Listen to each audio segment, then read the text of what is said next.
Marhaba!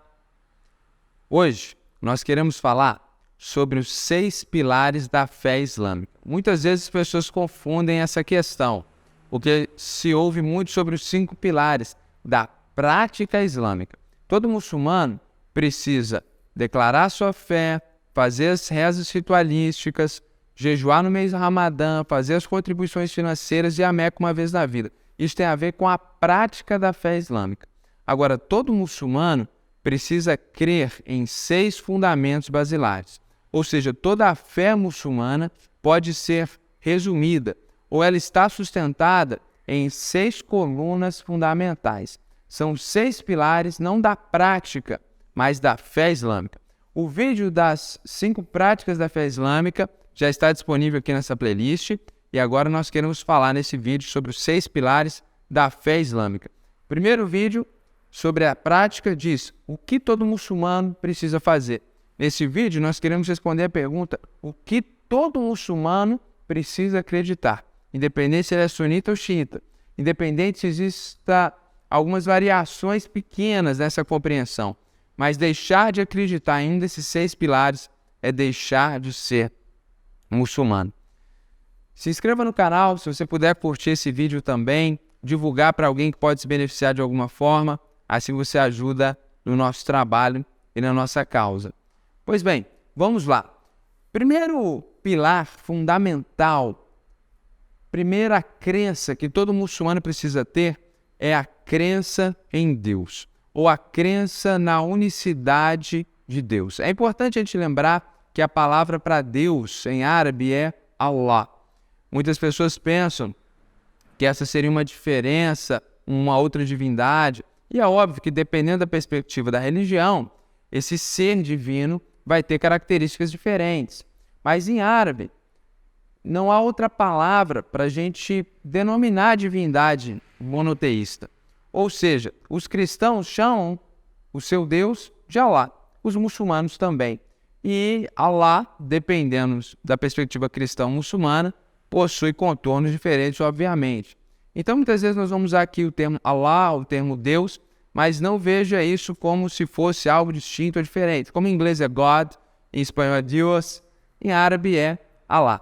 Pois bem, crer em Deus, na perspectiva muçulmana, é muito mais que crer que Ele existe, é crer na sua unicidade. Existem 3 religiões com origem em Abraão, 3 religiões abraâmicas. Todas elas são monoteístas, em ordem cronológica: o judaísmo, o cristianismo e o islã. Os judeus e os muçulmanos acreditam em um monoteísmo unitariano ou unitário, ou seja, um ser em essência com uma pessoa única. Os cristãos possuem um monoteísmo trinitariano, ou seja, os cristãos acreditam que Deus é um em essência, mas subsiste eternamente em 3 pessoas distintas: o Pai, o Filho e o Espírito Santo. Os muçulmanos têm esse monoteísmo unitariano, isso é muito importante para eles. E eles, inclusive, possuem como um dos seus símbolos de fé essa expressão que representa que só existe um Deus. E na compreensão deles, inclusive, cristãos não são monoteístas, mas são triteístas ou politeístas, idólatras.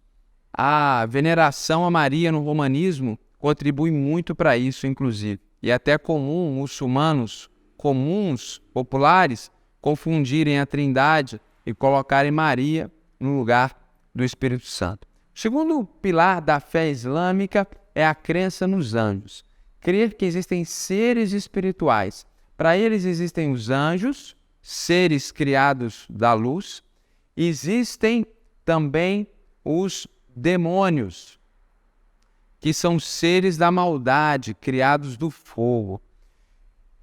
Isso é muito similar, independente se é criado da luz ou do fogo, aqui não há similaridade, mas essa ideia de que existem anjos e demônios, ela é similar no cristianismo. Com um detalhe: no cristianismo, Deus criou somente seres bons, e os demônios são seres que eram bons e se tornaram maus. No Islã é diferente.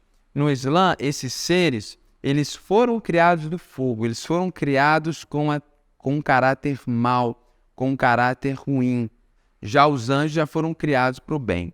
O interessante nessa perspectiva, nesse pilar da fé, é que os muçulmanos acreditam em uma terceira categoria de seres espirituais, que você já viu e ouviu no filme do Aladim sobre o gênio da lâmpada. O gênio da lâmpada não é um demônio, tampouco um anjo.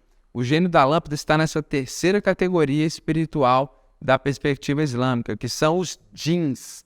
Em árabe, djinn é um ser espiritual criado por Deus, que pode ser bom, inclusive às vezes eles dizem de djinns que são muçulmanos, que são submissos a Deus, e eles podem ser maus. Eles podem variar ao longo da sua vida.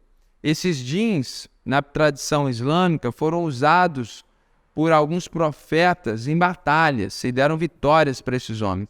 No norte da África é comum acreditar que alguns felinos, alguns gatos noturnos são, na verdade, djinns em forma corpórea. Ou seja, na perspectiva islâmica, para além de anjos e demônios, que são seres que estão mais distantes, a Terra está cheia de djinns, cheia de gênios, que são esses seres espirituais que podem ser bons e que podem ser maus.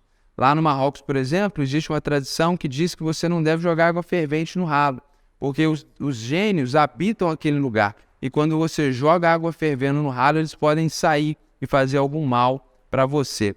Esses gênios são essa terceira categoria de seres espirituais que operam na vida comum do ser humano e dos muçulmanos, e muitas vezes são temidos. O terceiro pilar da fé islâmica é a crença nos mensageiros.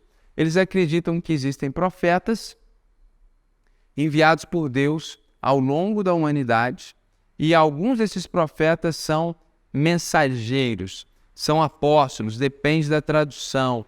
Em árabe é rasul, ou seja, profetas que deixaram um legado maior do que os outros profetas, uma vez que eles contribuíram de alguma forma para deixar uma escritura sagrada, um registro, e foram mais importantes do que os outros profetas.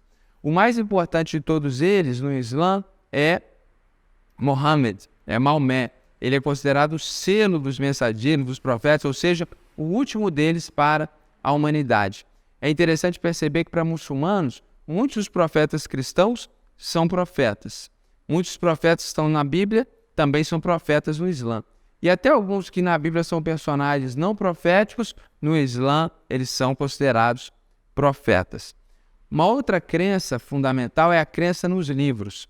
Eles acreditam que Deus deu a Davi a Zabur, os Salmos. Eles acreditam que Abraão deixou algumas páginas escritas. Eles acreditam que Deus deu a Moisés a Torá, a lei. Eles acreditam que Deus deu a Jesus o Injil, o Evangelho. Eles acreditam, no entanto, que os cristãos corromperam todas essas escrituras. O que precisa ser dito, não há evidência histórica nenhuma, pelo contrário.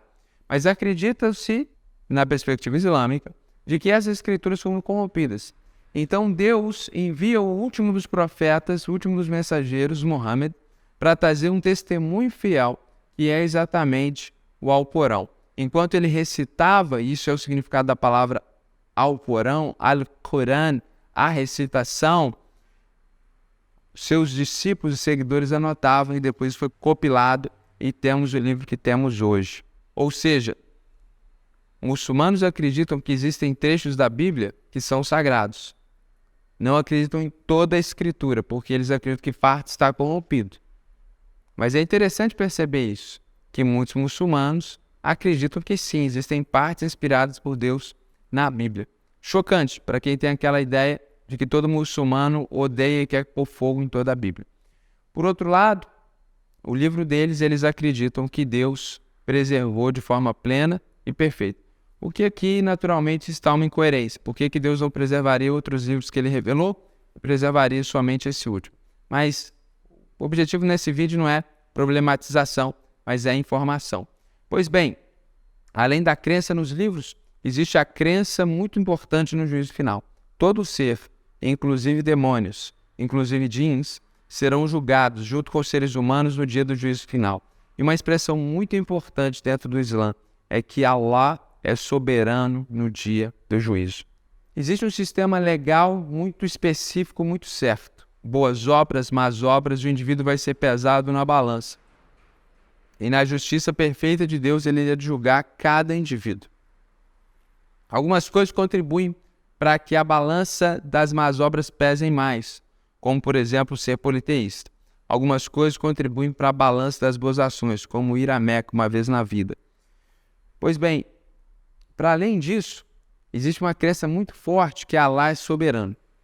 Então, dentro da perspectiva islâmica, se Deus resolve mandar um homem que tem mais boas ações do que más ações para o inferno, ele não pode ser acusado de ser mau ou injusto, mas ele é soberano e faz o que deseja naquele dia. Então, nessa perspectiva, nenhum muçulmano pode ter garantias ou certeza, ainda que algumas práticas possam dar mais garantias sobre seu destino eterno. Mas, na verdade, é algo que um muçulmano não pode ter, por definição, essencial. A crença no juízo final é a certeza de que todos serão julgados e o seu futuro eterno está em aberto e será definido naquele dia. Por fim, existe a crença no que é chamado muitas vezes de predestinação ou em destino.